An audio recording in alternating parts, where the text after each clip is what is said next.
So continuing on with trig, we've learned all about tan or tangent. You might have recalled from lesson 6.1, the last example, where there was a ladder leaning up against the house, and we had to do Pythagoras before we had to do tan, or before we did tan. You don't necessarily have to do that because there's two other trig ratios, one of which we could have used in that question. Okay? All right, just relax. It's all good. Okay.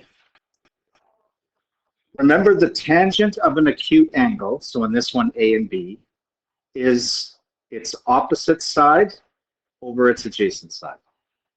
There are two other ratios that we can use to find missing angles and missing sides. One is called the sine, but we abbreviate it SIN. The sine of an angle A is the ratio of the opposite side, like tan, except this time it's not over adjacent.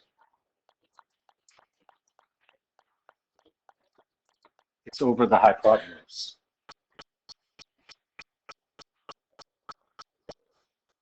So in our example above,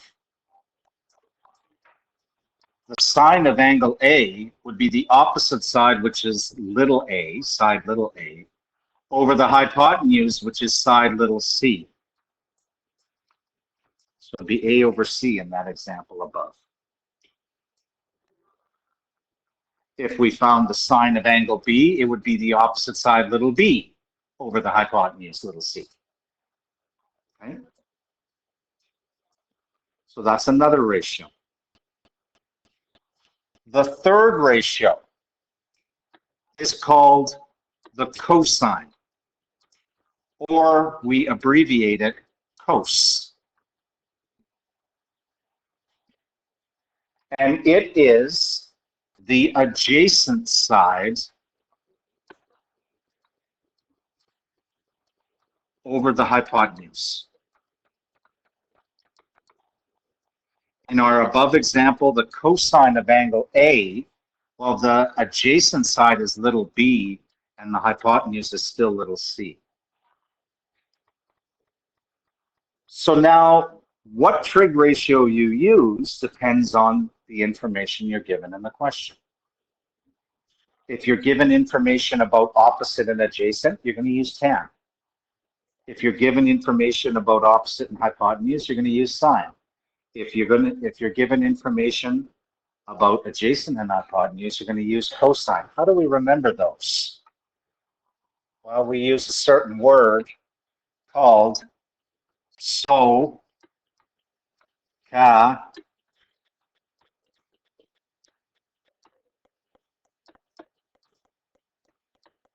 toa.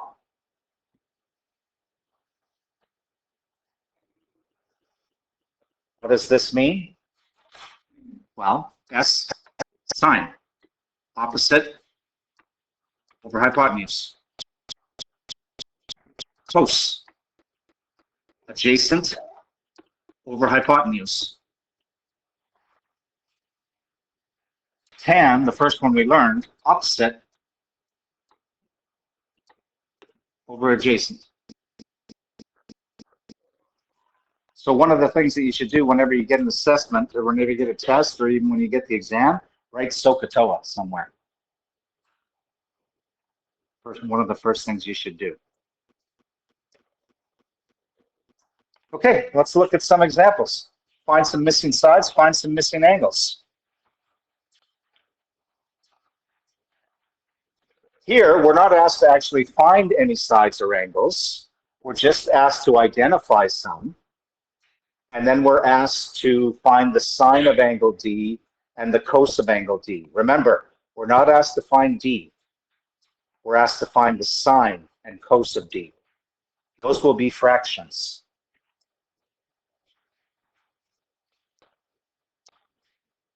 What side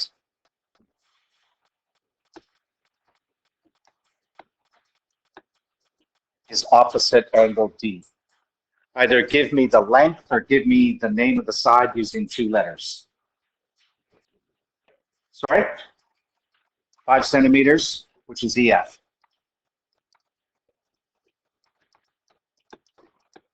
Good.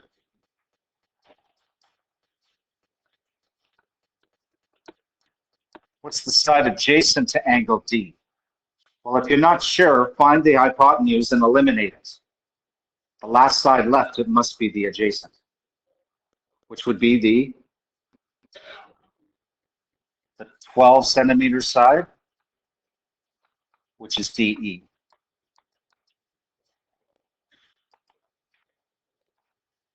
And then the hypotenuse would be 13.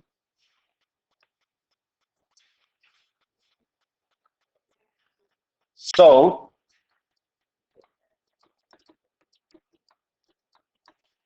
remember, if you're asked to find the sine, cosine, or tan of an angle, your answers are going to be fractions. Or decimals, that I suppose they could be. The sine of angle D is the, remember, what side over what side? Opposite over adjacent. So what numbers does that relate to in the triangle here? Sorry, opposite over adjacent? Opposite over hypotenuse. Opposite side? 5. Over hypotenuse? 13. Yeah.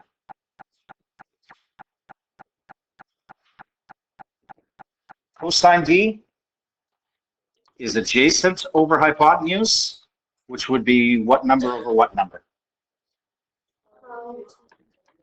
12 over 13. Good.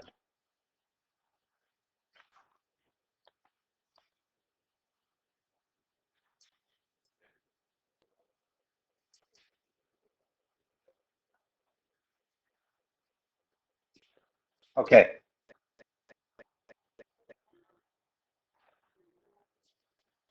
Let's actually find missing angles now, not just their sine and cosine or tangent. So we're asked to find angle G and angle H. And you've got enough information in this question to find both. Okay. So I'm just going to remind myself that if I'm asked to find G, what's the name of this side in relation to G? Adjacent. What's the name of this side?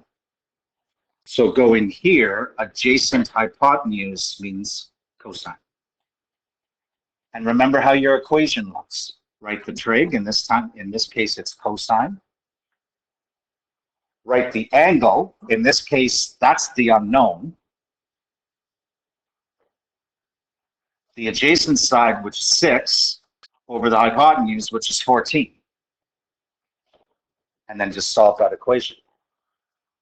How do I get G by itself? Do the cos inverse, which means you got to do the cos inverse of that side. And it says nearest tenth, so 1 decimal place. And remember, this is an angle we're finding, so you need degrees.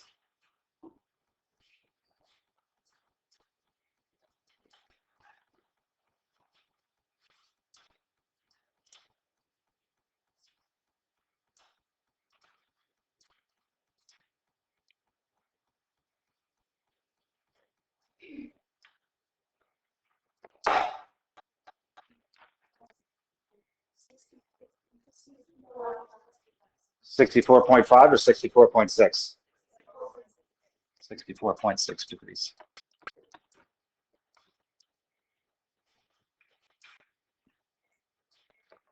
And now angle H. Actually, you've got a couple of choices. We could use trig again.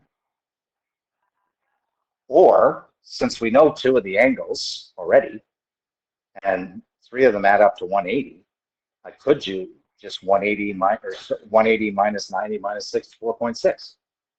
That's going to get me the answer. I don't necessarily have to do trig, but let's do it anyway. So h, what's the name of this side in relation to h?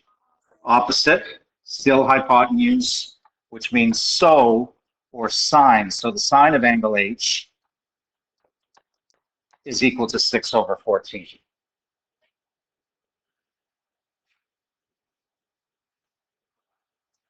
And therefore, to find the angle, sine inverse, sine inverse.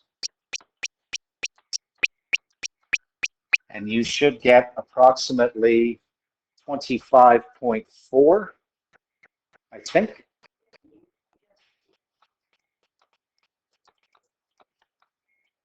There's your two angles. Okay.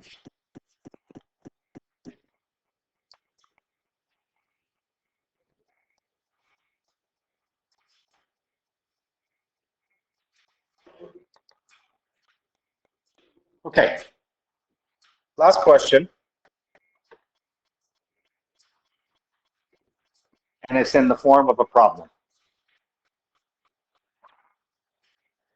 We've got a water bomber, and it's flying at an altitude of 5,000 feet. The plane's radar shows that it is 8,000 feet from the target site where it wants to drop its water. What is the angle of elevation? First of all, we need to know what an angle of elevation is. Okay? An angle of elevation, let's say we have an object, usually a person. Okay? So whenever you're standing looking straight, imagine there's an imaginary horizontal line if you look straight, right?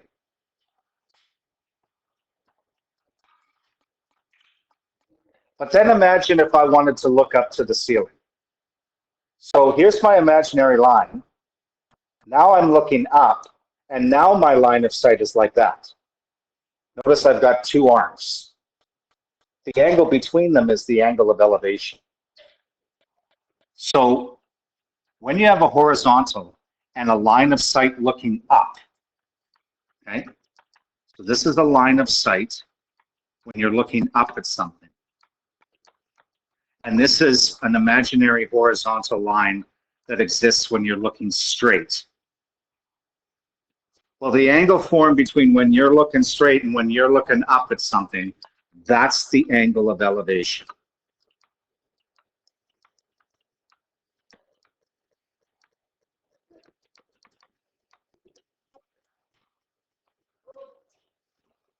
There is another one, what we call like between when you're looking straight ahead and then you look down at something. That's what we call an angle of depression, but we'll talk about that a little bit later. Okay? Yes, I know, depression. You okay? Well, you just kind of glanced at Natalie.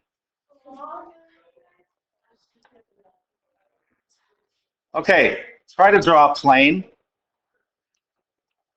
There's my plane. It's filled with water. You okay? You still okay? You fixing your hair? You have a little spray out there? And it's bothering you? Or is it bothering Emily?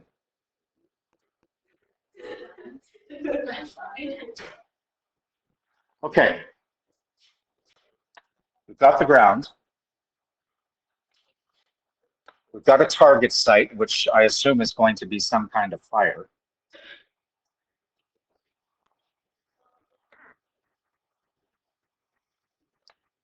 And we have to make a right triangle out of the situation. Well, we know that the altitude means vertical height. So the vertical height of the plane is 5,000 feet. We know that.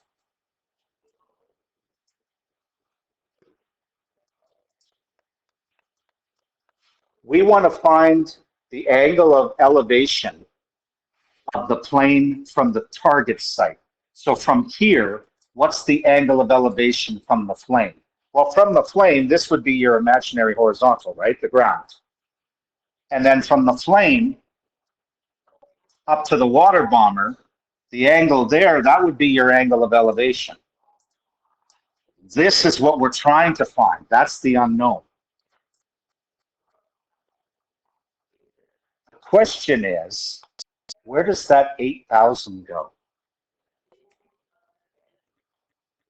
This is actually, I need to clear this question up because I think you can argue two different answers.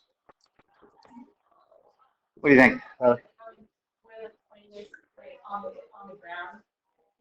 So this or this? This? Anybody want to disagree with that? That looks like a half-hearted disagreement. You're thinking this?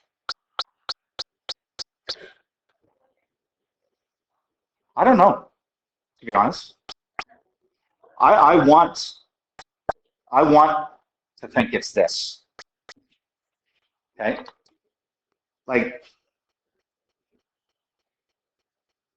when when a plane says that it's 5 miles from Winnipeg, does that mean from the nose of the plane to the runway? Or does that mean the horizontal distance if you were to drive it? I don't see how relevant from the nose of the plane. Like, to me, it's more relevant if you're measuring distance horizontally. Okay?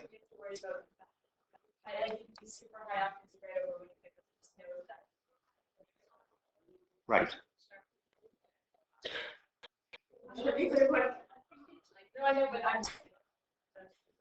I don't know. It's an interesting, like I find horizontal distance to be more relevant. I should have cleared up this question to say the horizontal distance from the plane to the fire or to the target site was 8,000. If I put the word horizontal in there, then you know that it's this. So just for this case, I mean, like if I gave you a question like that and if you labeled this 8,000, I'd still give it to you. Because I think you can technically make a case for both. I think you have to be a little bit more concise in your instructions. You either have to say the direct line from the plane to the target site or the horizontal distance from the plane to the target site. Or have you ever heard the phrase, as the crow flies? Okay. As the crow flies means the direct distance from where you are to something else. So for example, if I'm standing out on the balcony, okay, and I want to find the distance to the statue down on the main floor as the crow flies, well, if there was a crow on the balcony, it would fly straight down, right? So I'd measure that distance. But is that the distance I travel? No. I got to go this way, and then I got to go down, and I got to go down and down. So my distance is going to be a lot different. It's going to be a lot more. See, you learn all the time. It's just crazy.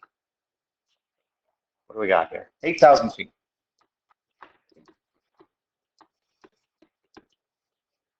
So I got to use one of the trig ratios. Which one?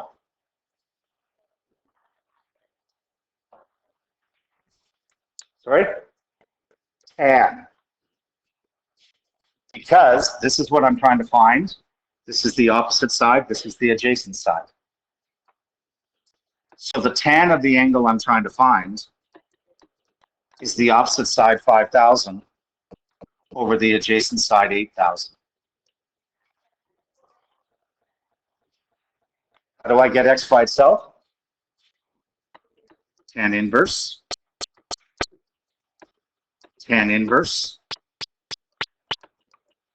and answer to the nearest degree.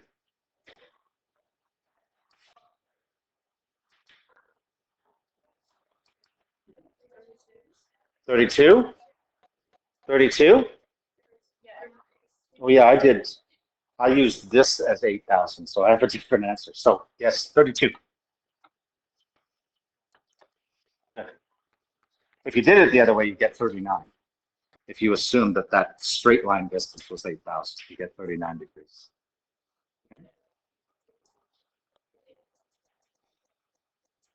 So one more thing left, just to find missing sides using sine and cosine, and then you've got all the trig you need. Okay? So remember, for Tuesday, please, 6-1 to 6-3. I'd like to do 6-4 on Tuesday and then finish Unit 6 the week after the long weekend. And I don't think we'll have a test. I think we'll just make it part of the exam. I mean, I can give you a test if you want, but it'll take away review time. Sure, I'll give you a practice test. I can do that. Stop petting her.